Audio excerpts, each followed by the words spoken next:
programang ito ay rated SPG. Striktong patnubay at gabay ng magulang ang kailangan. Maaaring may masiselang tema, lengguwahe, karahasan, sexual, horror o droga na hindi angkop sa mga bata. Ikaw ang aking dahala sa gabing madilim. Ikaw ang Ano ang planong magamang Eric at Justin sa Apex at tinanggap niya ang alok na trabaho ni Giselle? Makakasama pa kaya si Annalyn papuntang Japan? Magandang araw at eto na nga tayo sa ating pinakaabangang tagpo sa abot kamay na pangarap. Welcome to my channel. Please don't forget to like, comment, and click the bell button para lagi kayong updated sa aking mga videos. Samantala, minisita ni Robert ang papa niya sa ICU dahil sobrang miss niya na ito. Naikwento niya ang nangyaring gift giving sa children's shelter at ipinakita niya ang video kung gaano kasaya ang mga bata. Sabi ni Robert sa papa niya, ang dami mong sikreto. Una, hindi mo sinasabi na may tinutulungan ka palang children's shelter, tapos ikaw pa rin ang makahanap ng anak ni Ate Giselle. Kaya sana pa gumising ka na dahil may importante ka pang sasabihin sa amin kung sino ang gumawa nito sa'yo at sigurado ako na paggising mo, magiging masaya ka dahil nandito na ang ikatlong apong mo na si Justin at magkasundo sila ni Annalyn. Nag-perform pa nga sila para sa mga bata dun sa party. Sana sa pag-uwi din ni Zoe ay makasundo rin niya ang pinsan niya. I miss you papa at hinawakan nito ang kamay ni Don Pepe. Kinabukasan si Apex ay ang araw ng pagpapakilala ni Giselle sa magiging bagong VP of Finance ng Apex. Ibinatawag ni Giselle ang lahat ng empleyado ng Apex para i-announce at ipakilala sa kanila kung sino ito. Sabi ni Giselle, sa pagbubukas ng bagong taon ay meron din mga magaganap na pagbabago sa Apex. At maya-maya ay pinakilala at tinawag na niya si Eric bilang bagong VP of Finance ng Apex. Lumabas si Eric na nakangiti sa kanila pero ikinagulat naman ito ni Robert nang marinig niya ang sinabi ni Giselle. Dahil ito ang naging hiling ni Eric na posisyon kay Giselle kapalit ng hindi nila pag-alis patungong Amerika ni Justin. Dahil kung hindi niya ito pagbibigyan ay tuluyan ang hindi makakasama ni Giselle si Justin.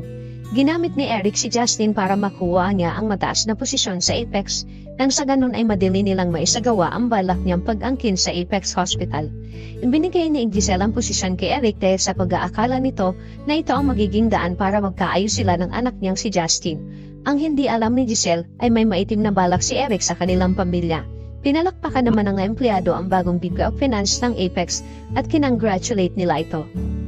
Samantala, pagkatapos ng announcement, ay agad naman nagpunta si Robert sa office ni Giselle para kausapin ito dahil wala siyang kaalam-alam sa naging desisyon ni Giselle na kung bakit pati ang ama ni Justin ay binigyan niya ng posisyon sa Apex at ginawa niya pa itong VP of Finance dahil ang alam lang ni Robert ay si Justin lang ang ipapasok niya.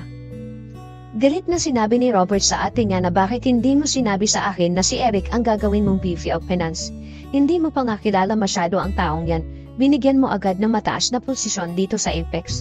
Bakit nantiwala ka sa kanya agad? At hindi mo ba dapat ginawa yon nang hindi ko alam at wala akong tiwala sa kanya? Tumayo naman si Giselle at sinabi niya kay Robert na ginawa ko lang yon para sa anak ko dahil yun ang hiling niyang kondisyon para hindi sila bumalik ng Amerika at para magkaayos kaming mag-ina. Pumayag ako dahil ito ang pagkakataon na makasama ko ang anak ko ng matagal. Alam mo naman na matagal na walay ang anak ko sa akin kaya pagkakataon ko na ito na muli ko siyang makasama. Kaya sana ubeng ay maintindihan mo ako at lahat ay gagawin ko para kay Justin para magkaayos kaming dalawa. Napailing na lang si Robert sa mga naging desisyon ni Giselle at wala siyang nagawa. Sinabihan niya si Giselle na sana hindi magkatotoo ang iniisip ko sa taong yan. Saka ito lumabas ng opisina ni Giselle. Sa labas ng opisina ni Giselle ay nagkasalubong si Robert at Eric. Nakita siya ni Eric at binati niya ito. Napaisip naman si Robert na kung bakit nagka-interes si Eric sa Apex. Kaya nagtanong si Robert kay Eric kung bakit bigla mong naisip na tulungan ang Apex. Sabi ni Eric, alam ko na may problema ang Apex dahil sinabi sa akin ni Giselle. Kaya nga ginawa niya akong VP of Finance para matulungan ko kayo. Ayaw mo ba akong maging bahagi ng Apex at tulungan ko kayo? Wala ka bang tiwala sa akin? Napatingin lang si Robert kay Eric at hindi na siya sumagot. Saka umalis si Eric para pumunta sa office ni Giselle. Samantala, sa East Ridge Hospital ay pumasok na si Annalyn. Hindi alam ni Annalyn ang balita na isa siya sa napili ng department ng neurosurgeon na ipapadala sa Japan para mag-seminar. Nakita siya ni Doc Enriquez at sinabihan siya na may meeting ngayon sa office ni Doc Carlos, kaya niyaya siya ni Doc Enriquez at naabutan nila doon si Doc Rindon at Doc Carlos na nag-uusap. Pinapasok sila ni Doc Carlos at pinaupo.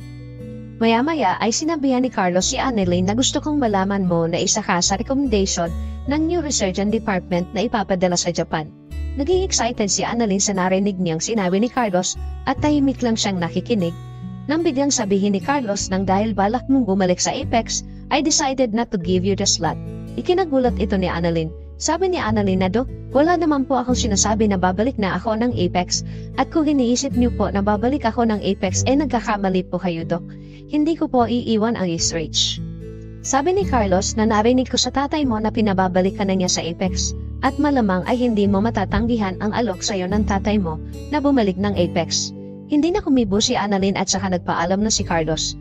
Maya-maya ay lumabas na din si Annalyn na malungkot at masama ang loob niya kay Carlos. Kasunod si Doc Rendon. Walang imik si Annalyn at iniisip niya pa din kung bakit ganon sa kanya si Carlos. Alam ni Doc Rendon na masama ang loob ni Annalyn kaya sinabihan niya ito na gagawa siya ng paraan para kausapin si Doc Carlos na makasama siya sa Japan. Sabi ni Annalyn na wag na, Doc, nagdesisyon na siya na wag ibigay sa akin ang slot kaya wala na tayong magagawa doon. Narinig naman ni Harry ang pinag-uusapan ng dalawa kaya naitanong niya kay Annalyn na akala ko ba okay na kayo. Sabi ni Annalyn na feeling ko nga ang unfair ng tatay mo sa akin. Para bang lagi niya akong pinag-iinitan. Sabi ni Harry, gusto mong kausapin ko si Daddy? Sabi ni Annalyn, wag na, baka mas lalo pa yun magalit. Kaya iniwan na ni Annalyn ang dalawa dahil sa sama ng loob nito kay Carlos. Samantala sa Apex habang naglalakad-lakad si Justin sa hallway ay nasabi niya sa kanyang sarili na sa wakas ay nandito na ako, Lolo. Gagawin ko to at hindi para kay Giselle, kundi para sa iyo at sa amin ng tatay ko. Gagawin ko ang lahat para makuha ko kung ano ang para sa akin. At napapangiti si Justin dahil may balak sila ng tatay niya na makuha ang Apex. Samantala, sinubukan naman kausapin Doc Rendon si Carlos tungkol sa hindi pagpirma ng recommendation para kay Annalyn. Alam nila na isa si Annalyn sa magaling na batang doktor ng Department ng Neurosurgeon at hindi magkakaila ito. Sabi ni Doc Carlos na narinig ko kasi na nag-uusap sila ng tatay niya na pinababalik na siya ng Apex. Sabi ni Doc Rendon wala pa naman desisyon si Annalyn na babalik na siya ng Apex. Pinakausapan ni Doc Rendon na bigyan niya ng chance si Annalyn na makasama sa John. At napapaisip naman si Carlos. Maya-maya ay dumating naman si Lynette para kausapin si Carlos tungkol sa nabalitaan niya ang hindi pagpirma ni Carlos ng recommendation ni Annalyn para ipadala ng Japan. At kailangan niyang makausap ito at tanungin si Carlos kung bakit ganon ang naging desisyon niya. Ibibigay pa kaya ni Carlos kay Annalyn ang slot para makasama sa Japan? Ano ang pinaplano ng mag-amang Justin at Eric sa Apex? Malalaman kaya ni Robert ang totoong kulay ni Eric? Yan ang ating pakaabangan dito lang sa Abot Kamay na Pangarap. Huwag bibitiw at huwag kalimutan mag-subscribe. Maraming salamat po and God bless.